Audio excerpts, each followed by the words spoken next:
నిజామాబాద్కు చెందిన మొహమ్మద్ మొయిన్. ఈయన software engineer.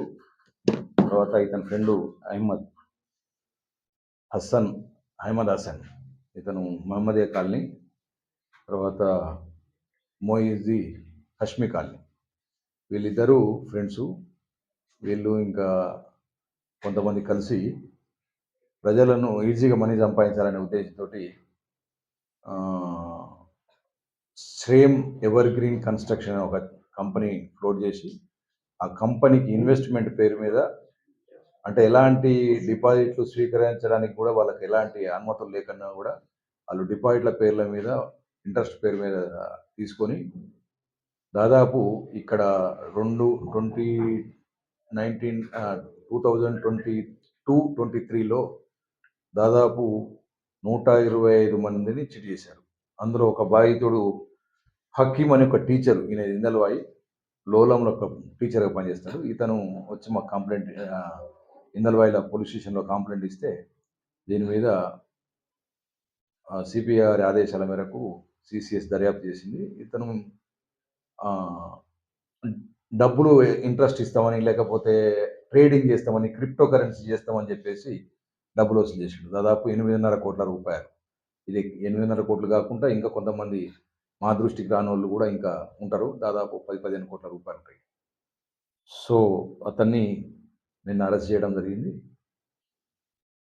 ఈరోజు కోర్టుకు పంపడం జరుగుతుంది.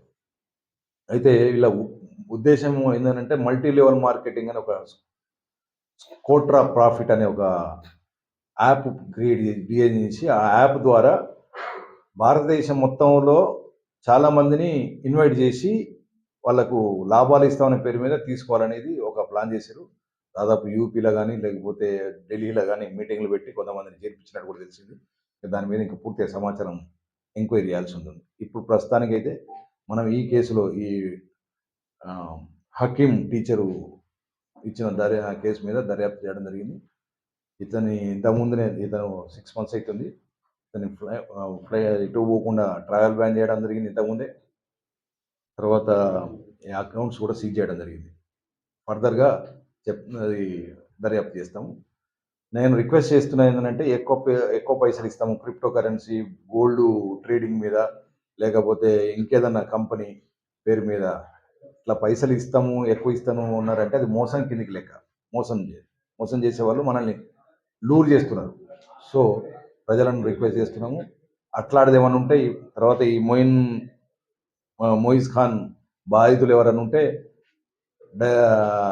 నేరుగా సిపి గారిని కలిస్తే వాళ్ళ మీద అది కేసులు కూడా రిజిస్టర్ చేయడం జరుగుతుంది.